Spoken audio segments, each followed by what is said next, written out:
El Surco presenta. Fines del 2019. Siempre inicio de todo esto en la historia, a través de mis amigas, a la historia de Charlie.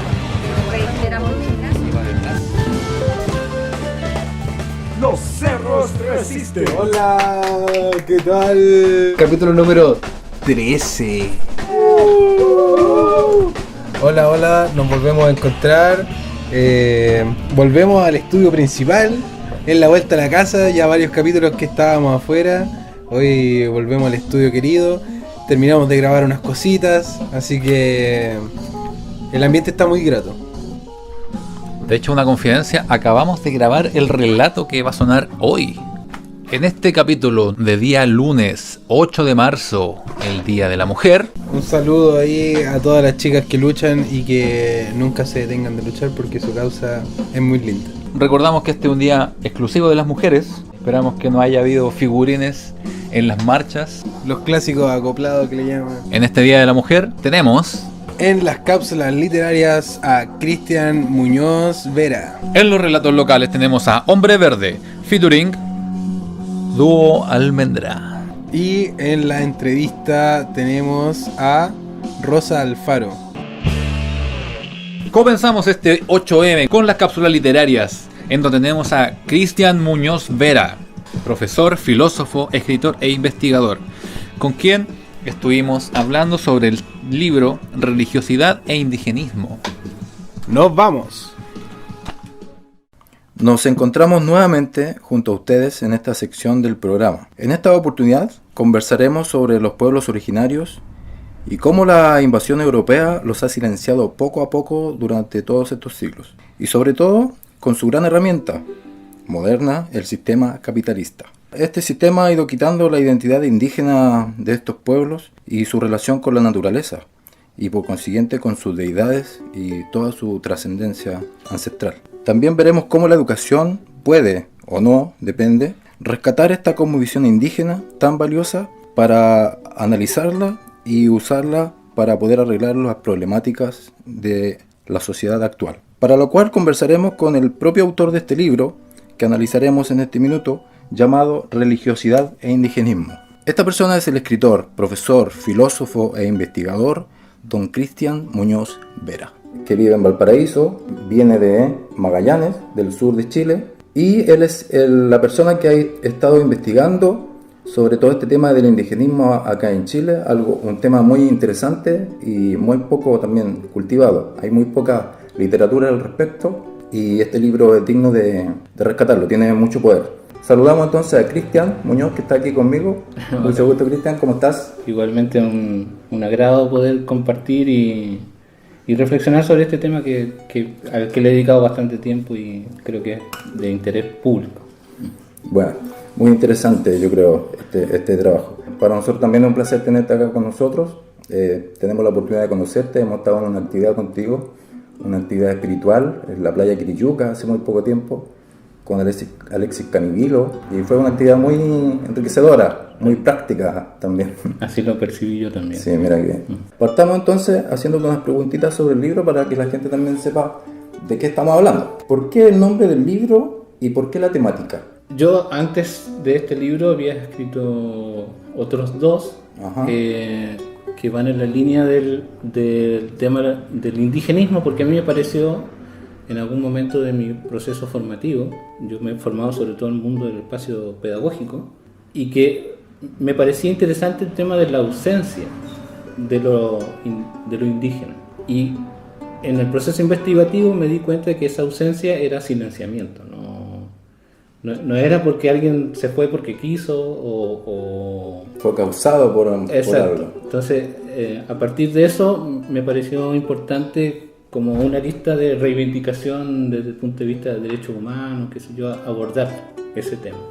Pero también después me fui dando cuenta en el proceso de que eso que estaba silenciado existía, y existe, y existirá, y que tiene algo que decirnos. Entonces ahí me pareció interesante hacer el ejercicio de dialogar con ese mundo o ese espacio cultural y traerlo a la memoria. No soy el único que lo hace, hay mucha gente que se dedica a eso.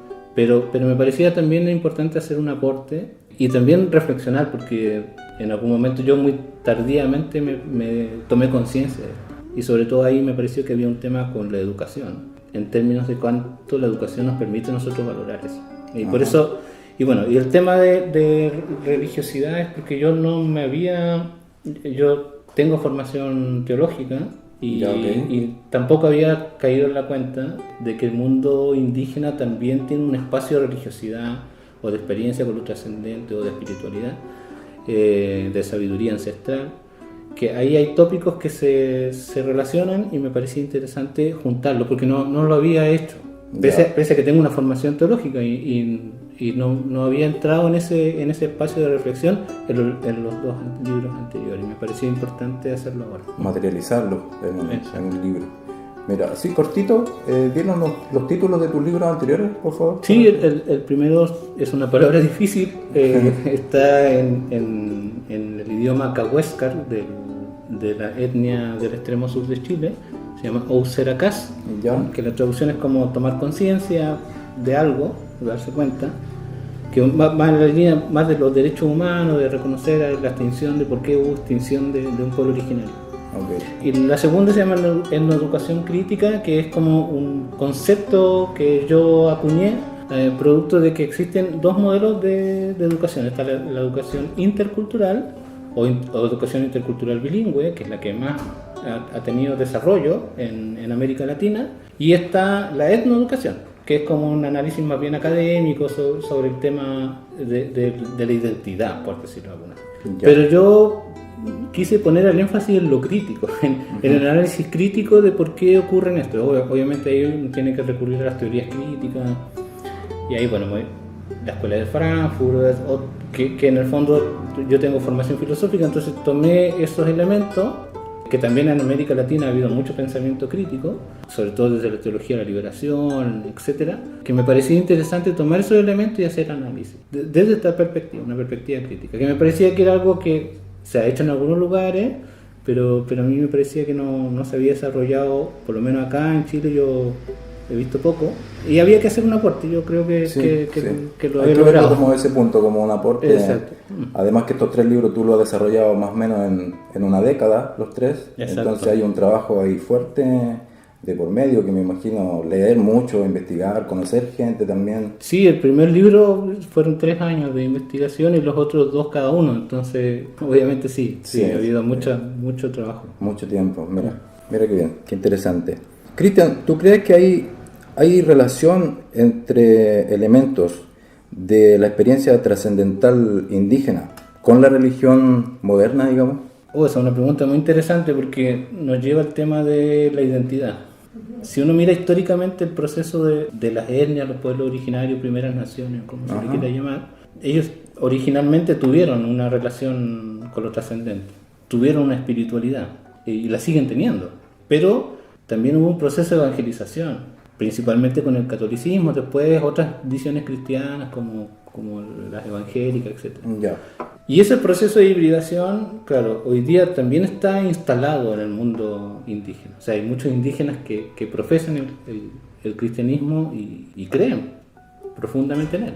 Y incluso han habido algunos que han hecho el ejercicio de tomar estos dos elementos y tratar de hacer una expresión. Como un sincretismo. Como un sincretismo, exacto, de una expresión cultural. Por ejemplo, el mundo Uganda, qué sé yo, que tiene orígenes en África, pero si uno lo busca, por ejemplo, en el mundo cubano, etcétera, va a encontrarse con esas expresiones. O en el mundo mexicano, todo el mundo maya, en su relación con el catolicismo, a través de expresiones de los santos, de la Virgen, etcétera, pero tienen muchos elementos que están en sus propias raíces. En el ADN prácticamente. Claro, entonces, y eso también, de hecho, en el caso de México es bien interesante porque el caso de México, eso ha sido como propio de la identidad del mundo mexicano. Es muy interesante eso. Mira. Por ejemplo, el fenómeno de los muertos, que es justamente un fenómeno bien interesante entre ambas cosas, tiene que ver con la identidad nacional. Y nosotros yo creo que también en Chile tenemos algo de eso con el mundo mapuche. Yo creo que, bueno, de hecho nuestras banderas, tiene que ver con el mundo mapuche, ¿no? Aunque un poco folclorizado, idealizado, pero tiene algo que ver con eso. Entonces, mi punto es que sí ha habido una experiencia trascendental, pero hoy día tiene una expresión diferente.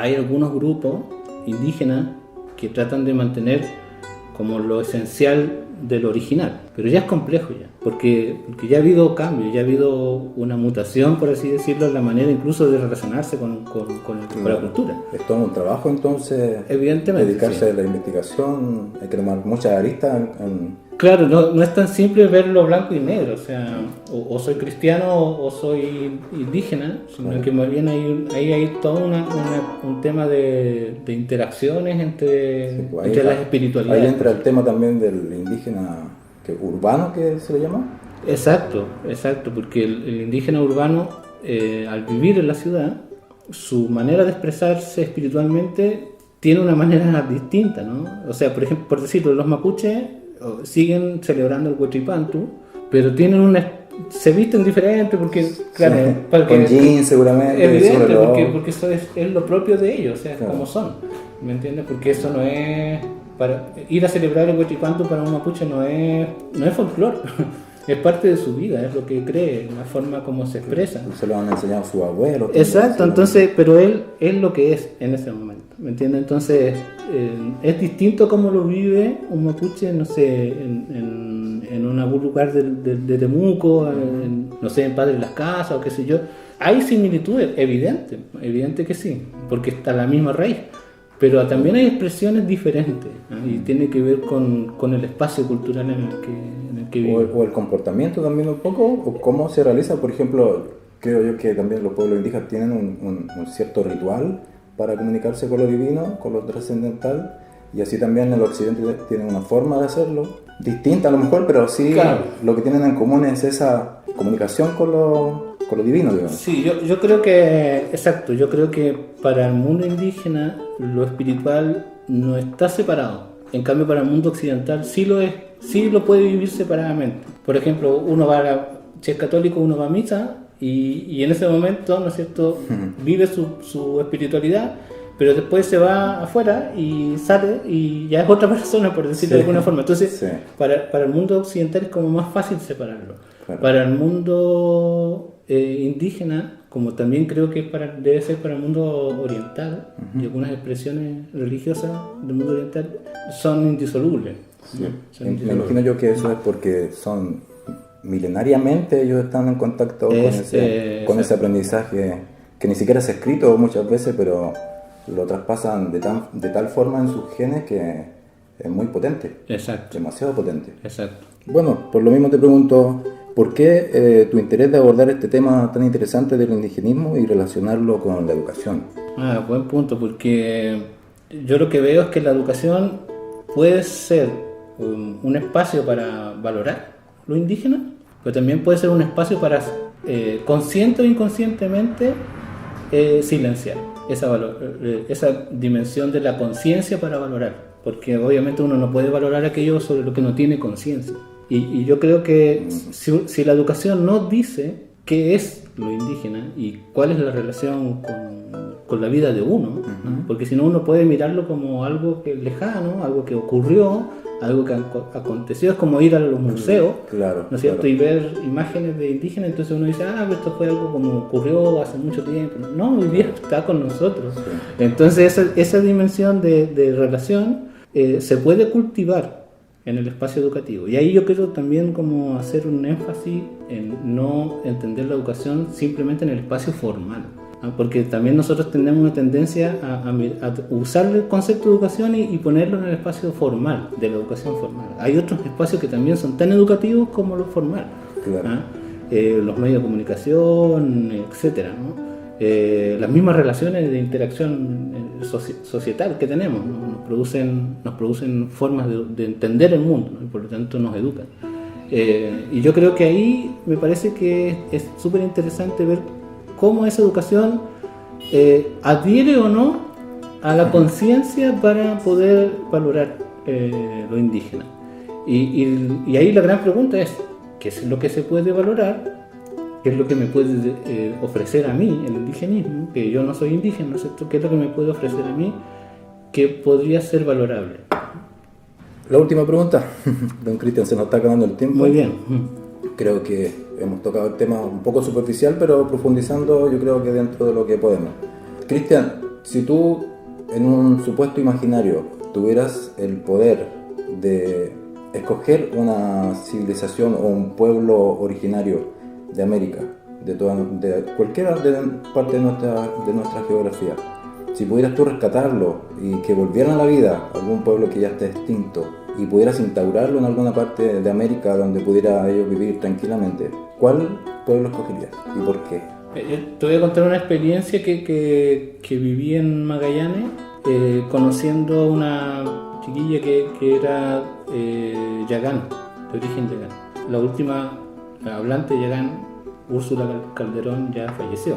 Y de alguna manera con ella se perdió la lengua y la experiencia que ella tiene de su mundo cultural, ¿no? Para traspasarlo. Pero quedan personas que son yaganas, o sea, que vienen saben ellos que provienen de personas que eran yaganas. Mestizadas, porque se casaron con otras personas, etcétera, pero tienen el conocimiento. Claro, y yo también conozco experiencias en el sur de Argentina de personas que se reconocen Selknam. Entonces ahí yo creo que está como la clave. ¿Qué tiene que ocurrir, qué tiene que haber para que esas personas que se reconocen en esa dimensión de etnicidad, de identidad, por lo tanto, valoren aquello de lo que provienen?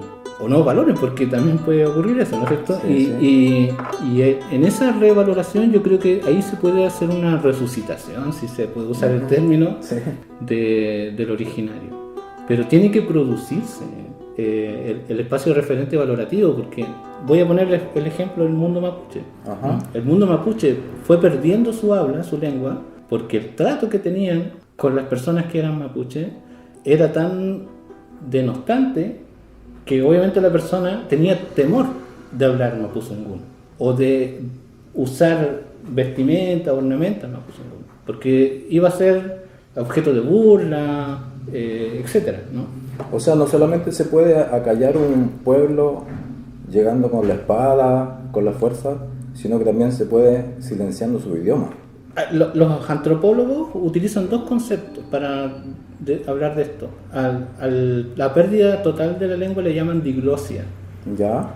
Que en el fondo que son parámetros culturales de una cultura hegemónica que instala su lengua por encima de la otra al punto de que extingue la otra. Claro, qué terrible. Y para el otro le llaman etnocidio. El etnocidio es que lo mismo que pasa con la diglosia, pero a nivel cultural, de expresiones culturales.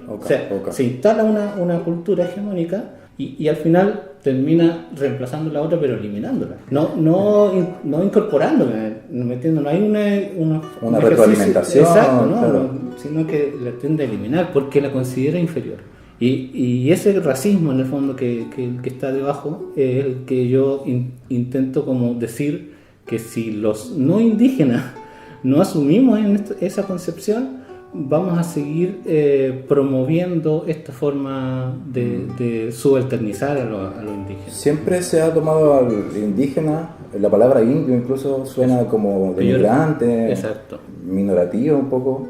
Este tema de la teología que me hablabas tú antes, de la liberación, la filosofía de la liberación, considera al pobre como material principal. O sea, vestir al que tiene frío, alimentar al que tiene hambre. Porque yo entiendo que por ahí va el trabajo de esa ideología. O sea, para mí es eso, porque claro, uno puede mirar al pobre como algo que no hay que ser, ¿no?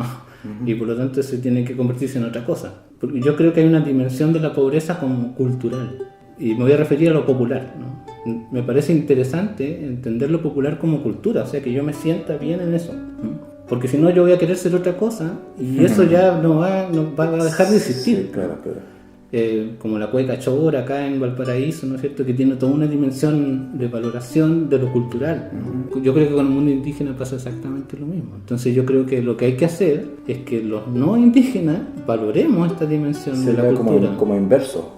Exacto. Como esta teología de la liberación tiene como principal objetivo el pobre y su liberación, me imagino. De eso trata, yo creo. Sí. Y por otro tema, tu tema de investigación trata al indígena y cómo rescatarlo. O sea, todo lo contrario. Exacto. Es como son los puntos que tienen. Exacto. Yo creo que hoy día hay que poner las cosas al revés, ¿no es cierto? Ver ver lo cultural del mundo indígena como algo que tiene algo que decirme, ¿no? Porque si yo lo miro por debajo, no tiene nada que decirme, porque ya tengo todo lo que necesito. Claro. Pero si el mundo indígena tiene algo que decirme, entonces yo tengo que entrar en diálogo con él. Y en ese proceso de diálogo, mi perspectiva de entender el mundo va cambiando. Y yo creo que eso puede ser positivo. Y eso me parece que ese ejercicio como sociedad no lo habíamos hecho. Claro, uno puede mirar las sociedades como Paraguay, la boliviana, etcétera, donde tiene una mayoría de personas que son indígenas, pero nosotros tenemos un número no menor, no insignificante de indígenas, sí. Y nuestra relación con ellos ha sido, bueno, sí, es cosa de ver lo que está pasando en la Araucanía, claro. y ese es el trato que tenemos con ellos. Entonces, pero más que nada como el sistema, yo creo que la gente común igual tiene como indicios o ganas de como recuperar la lengua, recuperar las costumbres. Tus mismos libros también son interesantes porque te dan una perspectiva que uno muchas veces no tiene como para poder rescatar el indígena, digamos, de acá, del pueblo de nosotros. Bueno, obviamente que ahí hay cuestiones, en el tema de la Araucanía hay cuestiones de demandas que son de orden político, que esas se han tocado y tienen que tocarse. Pero también hay cuestiones de orden cultural, y ahí yo quiero poner el énfasis en que no basta con que nosotros pongamos en el registro civil palabras en mapuzungún o en rapanui, lo que sea, para decir que tenemos una valoración del indígena, porque si no eso es folclorizar. Y no, pues se trata de que la cultura indígena realmente se empape la nuestra y nosotros entremos a tener también conductas que están relacionadas con eso. Mira, para un indígena el año nuevo comienza en julio y súper interesante por qué comienza en julio. Porque si uno entiende esto de que el punto del sol que llega, la conexión con el sol, y que vuelve y todo eso que tiene una dimensión muy trascendental. El solsticio. Exacto. Toda esa dimensión es una dimensión cultural que nosotros no la hemos integrado como sociedad. El mapuzungún no es una lengua oficial en las escuelas. Entonces ahí mi pregunta es, bueno, ¿nosotros realmente hemos asumido el valor de lo indígena en términos de que nos pueda decir algo nuestra expresión de cultura chilena? Porque si estamos conformes con la manera en cómo nos relacionamos con el mundo indígena, que a mi juicio todavía sigue siendo muy folclórica, que no ha tocado lo esencial, lo de fondo, vamos a seguir una relación de subalternidad.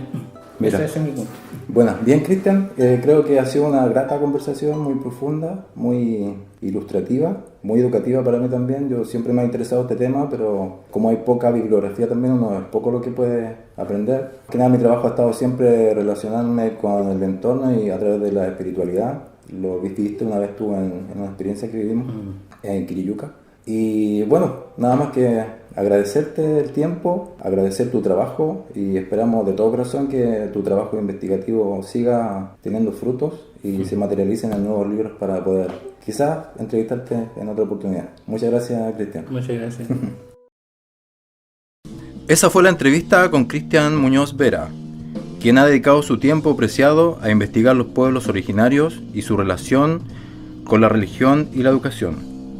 Reconocer el pasado para aprender y enseñar que una sana relación con el cosmos y su trascendental sabiduría ancestral libera el espíritu del innecesario materialismo consumista eurocentrista.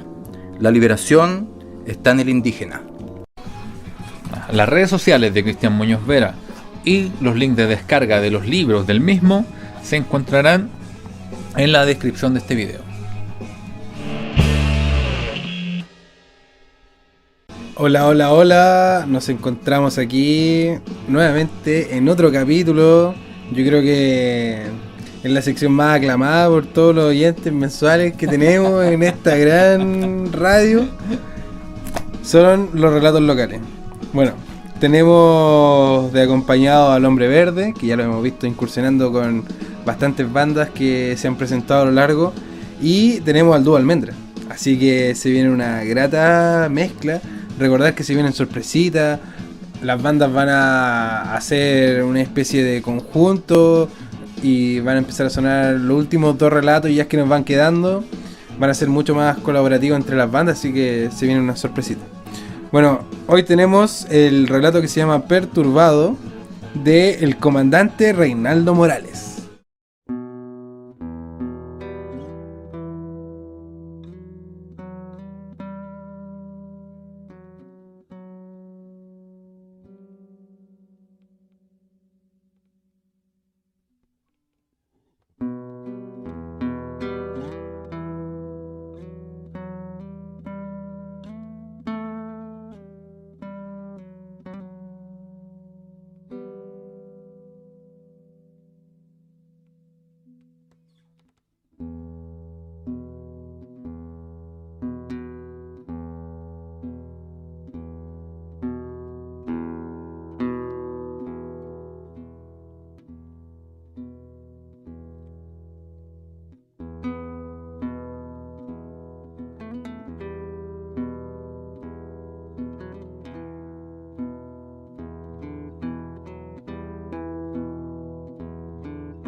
Atrapado en mi último refugio, trato de olvidar que alguien me mira.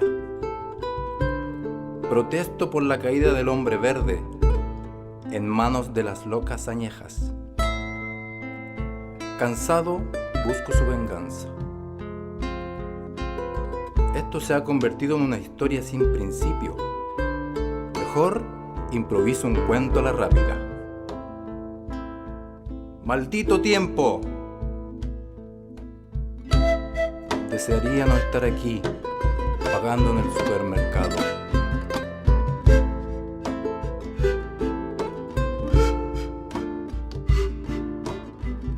Me retiro viajando entre signos de interrogación y afuera en las calles de mi soledad llueven semillas que adornan mis sueños con sabor a miel. Mi locura se transforma en un diablo santo y sueño con zarcillos que retratan dudas. Ya muerto, rezo a Nuestra Señora de la Rebeldía y me despido con buenos deseos.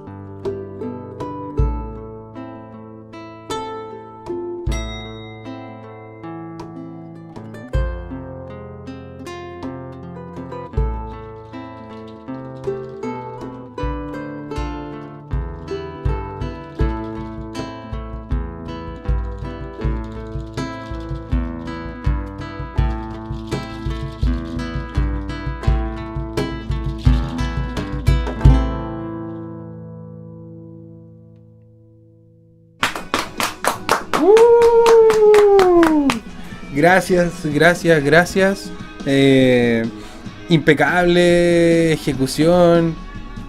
El sonido me recuerda a muchas bandas, la verdad, las cosas. Es muy místico, me siento como caminando tranquilamente, con esos acordes que le asientan muy bien al tema. Las percusiones y los adornos que tiene el tema siento que se adecuan muy bien a lo que quiere hablar el relato. Impecable interpretación del relato también, con harto sentimiento. En Radio Surco tenemos una entrevista a Rosa Alfaro. La querida tía Rosa, que nos acompaña siempre y desde siempre en el Surco, desde su fundación, desde los pilares, así que darle un aplauso e invitarlos ahora mismo a disfrutar de esta gran entrevista. Estamos en el programa Los Cerros Resisten y tenemos una invitada muy especial. Estamos con Rosa Alfaro, pobladora acá del sector de Achupayas, activa dirigente social y luchadora por los derechos humanos en distintas etapas de su vida.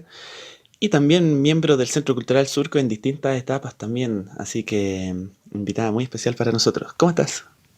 Hola, buenas tardes. Bien, gracias. Primero preguntarte, ¿cómo ha sido antes del Centro Cultural Sur? ¿Cómo fue tu vínculo con la población? ¿Cómo fue la organización acá en Los Cerros?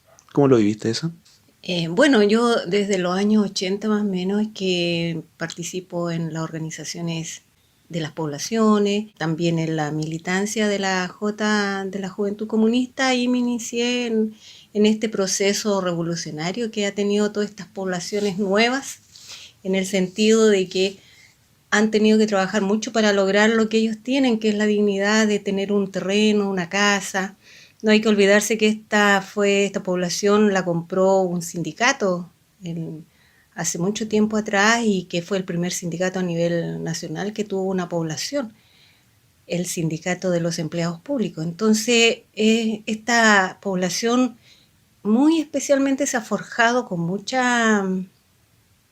trabajo de los obreros, de parte de los obreros, y han logrado salir adelante. Se ha conformado como una población muy solidaria, muy trabajadora, porque si bien es cierto, ya los viejos que compraron estos terrenos ya prácticamente hay pocos, pero sí sus familias, sus hijos se han asentado en los terrenos, así que por lo tanto ha sido una lucha bastante fuerte, y todo lo que se ha logrado lo han logrado con mucho esfuerzo, mucho trabajo. Así que eso es más o menos lo que yo conocía de Achupayas. Siempre he estado vinculada acá con el cerro, ¿cierto? Miraflores, también en el sector de forestal también. ¿Cómo se veía un poco la organización en forestal principalmente, que también tuviste ahí un vínculo? Claro, estuve viendo un poco en forestal. Sí, también es que hay que ver que la gente que vive en una población es muy solidaria, es muy combativa. O sea, todo lo que se tiene, ya sea hasta desde la micro, de tener un pasaje de micro, se ha logrado nada más que con lucha. O sea, nadie les ha regalado nada. Especialmente en los cerros de Viña, en la parte alta. Aquí las alcaldías han sido siempre relacionadas con el centro, que arreglan el centro, que arreglan el casino, que arreglan la playa, que esto que lo otro, pero en general la gente siempre ha sido, de la población ha sido marginada, de las calles con tierra, el barro en los días de lluvia. Entonces siempre lo que se ha logrado, todo lo que la gente tiene, ha sido de mucho esfuerzo, de mucha pelea, nada ha sido regalado. Y eso marca un precedente en torno a lo que significan las demás luchas sociales y en todo sentido. Y frente a eso, la organización poblacional, ¿cómo fue este vínculo que empezaste a tener con el Centro Cultural Surco?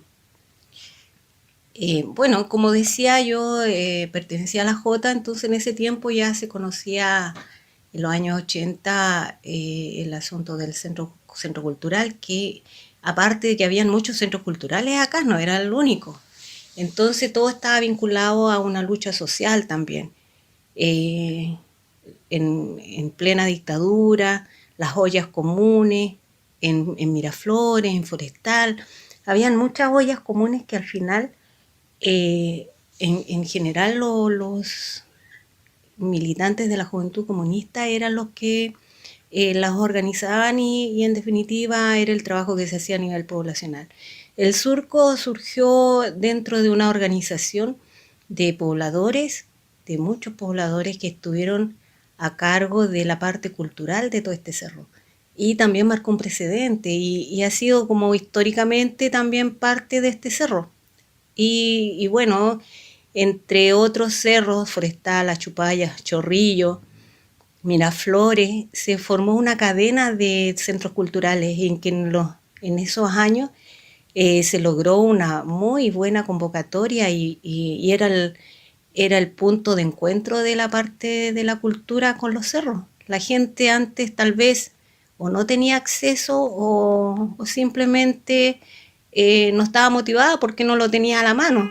Entonces, estos centros culturales, incluido el Surco, que fueron muy importantes en esa época y que ahora también es muy importante, lograron este vínculo con los demás cerros y las demás historias. Porque al final todos tenían las mismas reivindicaciones, pues, fáciles, para un gobierno podrían haber sido totalmente subsanables, que hubiera sido apoyado, pero no, al contrario, lo más mínimo costaba mucho y este tipo de enlaces que se hicieron fue que se unió más en la lucha y se pudieron lograr muchas cosas. ¿Cómo qué tipo de actividades recuerdas o algo que te haya generado que te haya marcado o generado un precedente quizá? ¿Se vincula al Surco o otras organizaciones, actividades así acá en la población? Bueno, los festivales, se hacían muchos festivales, venía el Iyapu, estuvo esta otra banda, ¿cómo se llamaba? ¿Qué era? Bueno, había muchas bandas conocidas, solidarias.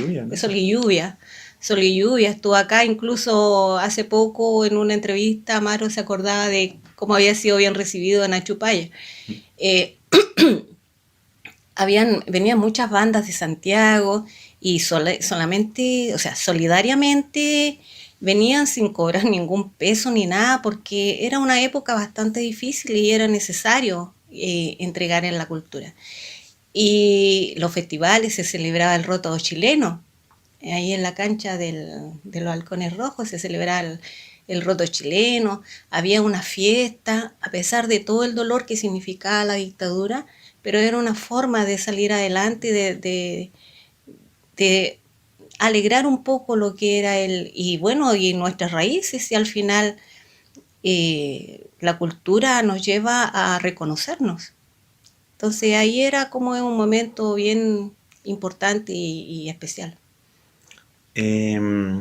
Dentro de estos procesos también se vivió la vida clandestina. ¿Cómo lo viviste acá dentro del cerro? ¿Cómo fue la actividad, las acciones que se pudieron llevar? Bueno, acá la gente, como insisto, ha sido muy, muy solidaria. No necesariamente tendrían que ser de un partido político determinado, especialmente el comunista, que fue tan golpeado en la época de la dictadura. Aquí la gente sirvió de casas de seguridad, cuidó de personas que estaban siendo perseguidas, ofreció sus casas sin ningún problema, a pesar del riesgo que eso llevaba. Había mucha, como insisto, una solidaridad fraternal, no había un desprecio por el vecino por ser de un partido determinado, no, sino que se entendía que era una lucha de clase. Al final era un problema más de la población, que el vecino estuviera afectado o no. También acá nosotros hicimos comités base de derechos humanos. Habían acá en Gómez Carreño, en Miraflores, en todos los sectores habían comités de base de derechos humanos, los cuales están al tanto de toda la situación que pasaban y había un comité de derechos humanos central, digamos, que funcionaba ahí en la Textil Viña en un tiempo, y que, bueno, era una forma de anexar todos los sectores como siempre. Y esa era una forma de estar al tanto de la situación política que se vivía en los sectores.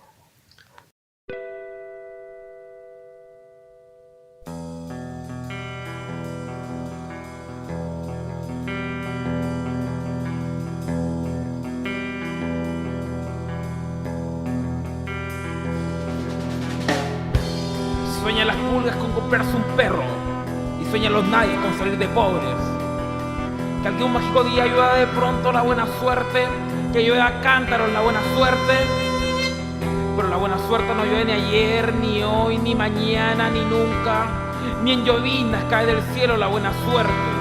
Por mucho que los nadie la llamen, aunque les pique la mano izquierda, se levanten con el pie derecho o empiecen el año cambiando escobas. Los nadie, los hijos de nadie, los dueños de nada.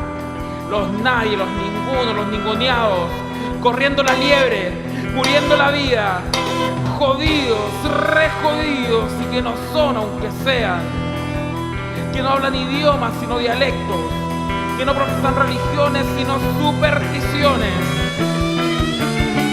que no son arte sino folclor, que no son seres humanos sino recursos humanos, que no tienen cara sino brazos, que no tienen nombre sino número, que no figuran en la historia universal sino en la crónica roja de la prensa local.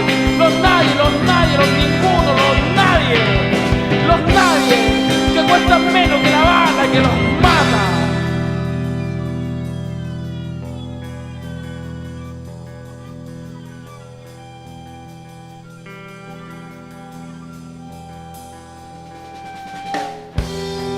El hambre desayuna miedo. El miedo al silencio aturde las calles. El miedo amenaza. Si usted ama tendrá sida. Si usted fuma tendrá cáncer. Si respira tendrá contaminación. Si bebe tendrá accidentes. Si come tendrá colesterol.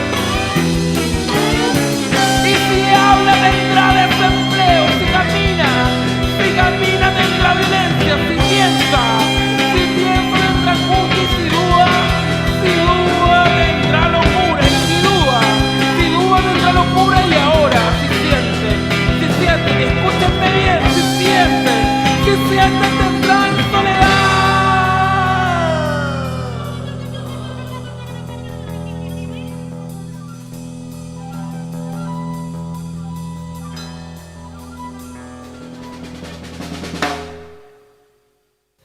Actualmente igual hemos tenido distintas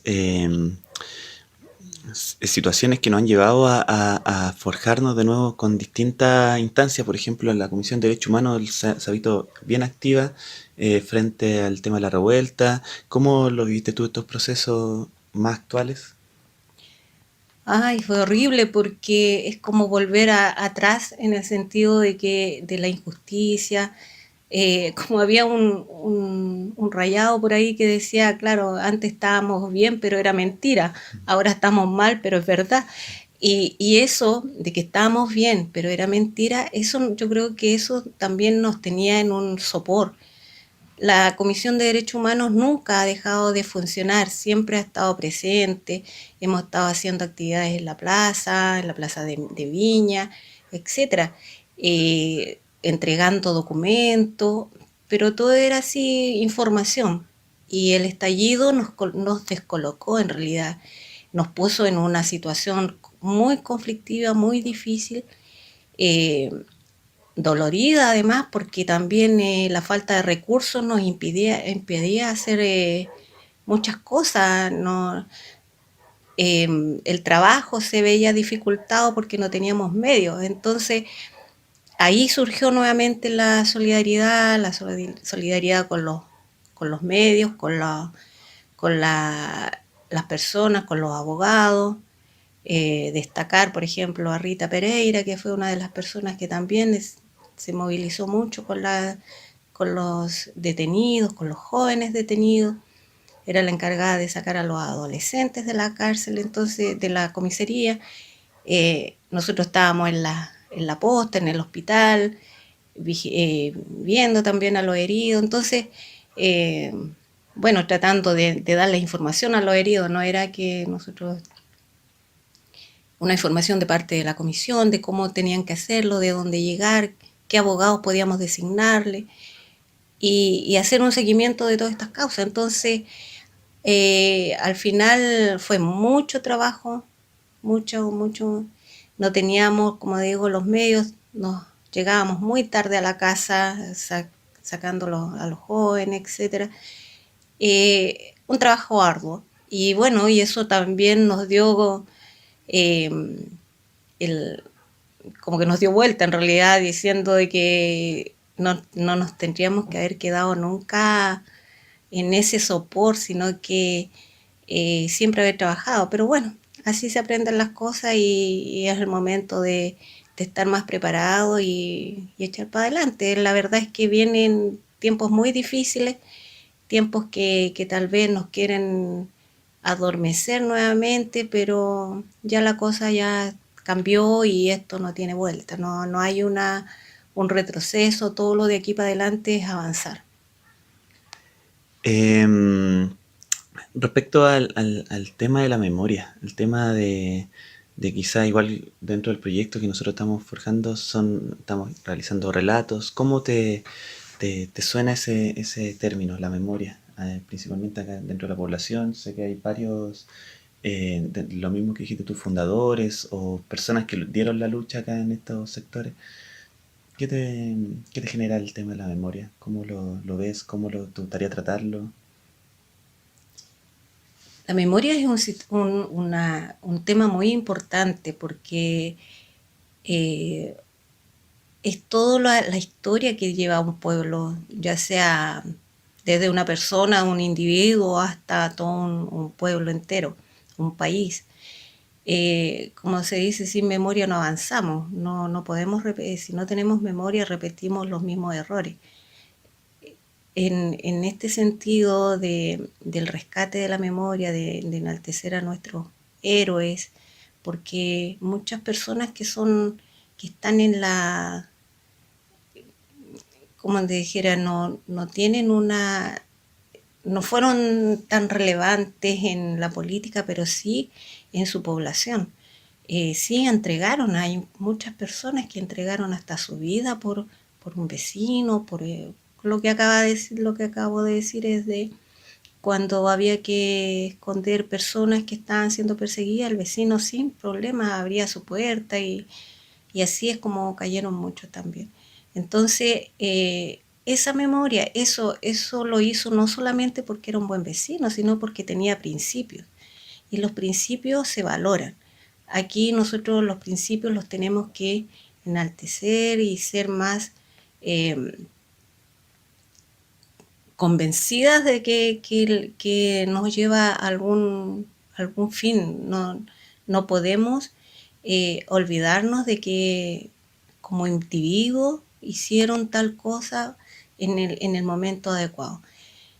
Y la memoria colectiva es la que pasa lo que yo acabo de decir también con respecto a lo que hacíamos con los centros culturales. Eso también es memoria, y es memoria histórica, porque cambió la historia de los cerros a nivel nacional, cambió la historia de la forma de ser como de las personas. Y para lo otro de la memoria histórica también es, por ejemplo, nosotros estamos haciendo un proyecto como Comisión de Derechos Humanos de haberle cambiado el nombre de la calle de Quillota San Antonio por la de Salvador Allende, porque él fue un presidente mártir, por lo tanto es una forma de homenajear su nombre, su figura y sus principios. Lo que él nos heredó fue la forma de ver las cosas lo más digno para las personas que van a la educación, tener una buena educación, una vivienda digna, quieran una salud digna, que son tan básicos, pero tan despreciados por los altos, o por los ricos, o por los poderosos de este país que al final nos mantienen ahí subyugados en la miseria, porque al final todo se transforma en plata para ellos y en riqueza para ellos, y nosotros nos vamos quedando aquí más devastados.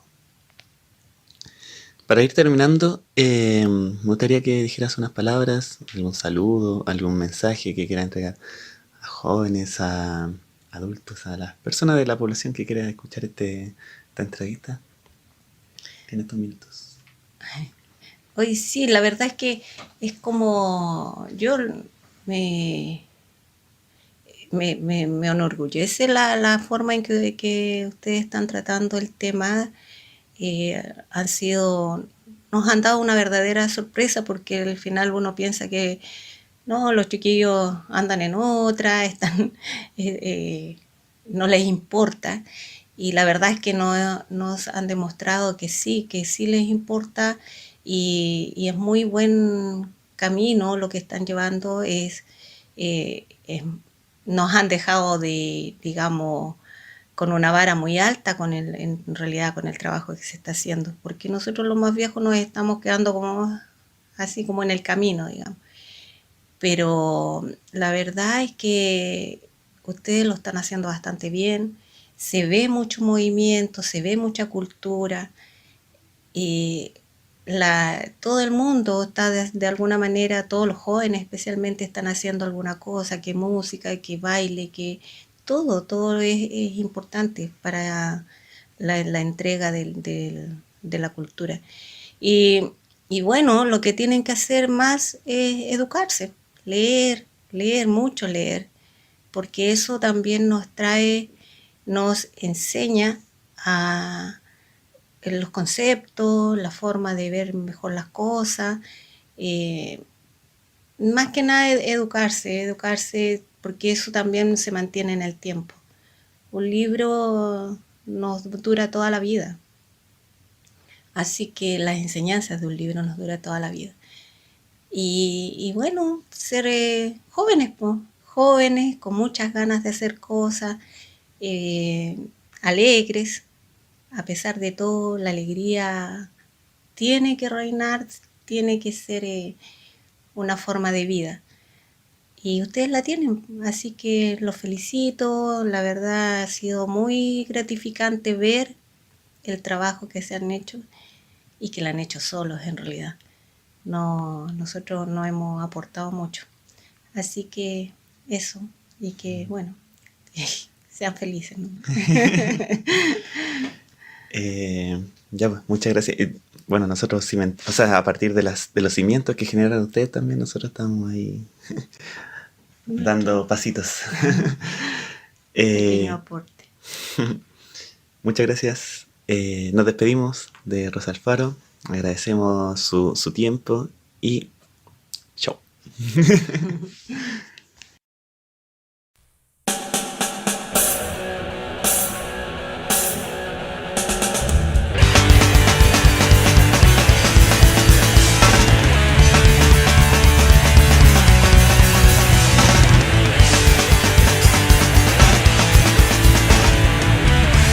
Poder seguir, poder mirar, poder seguir sin un recuerdo nunca más. No es demasiado tarde, ningún error constante para ti y para mí. No puedes seguir aunque por mí lograste incluirme en tu morir. Error de dos, error de dos. No puedes si quieres estar por mí. No quiero ni solo estar acá. Error de dos, error de dos.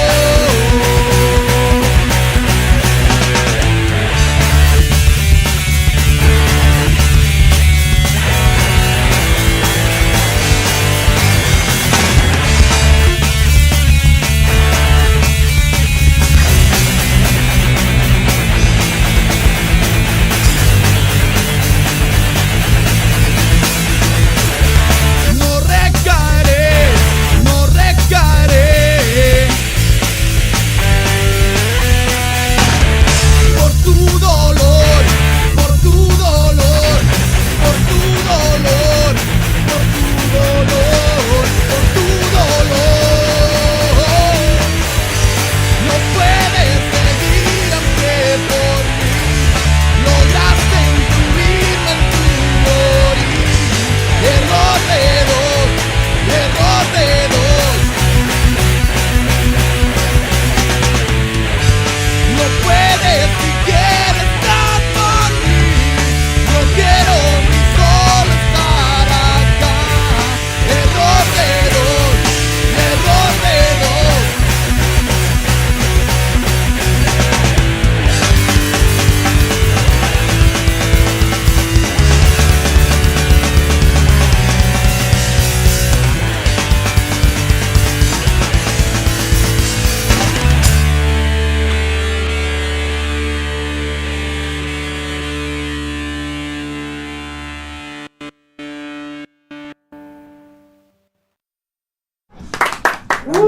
¡Grande tía Rosa! Reiterar las gracias.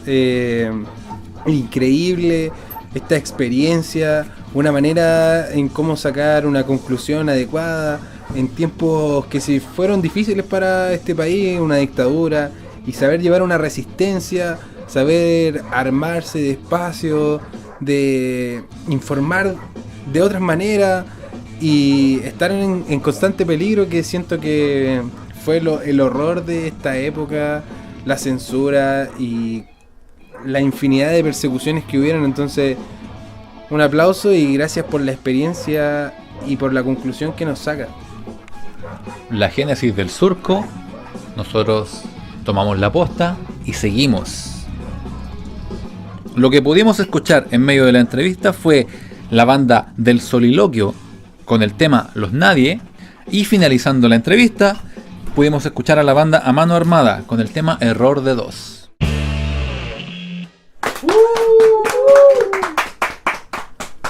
Reiterar un gran afecto a todas las chicas, que es su día, disfrutarlo y llevarlo por siempre, porque es un día que nunca se olvidará. Recordar que todas las redes sociales de nuestros y nuestras invitados e invitadas se encuentran en la descripción del video. Ha sido todo por hoy. Nos vemos en el capítulo número 14.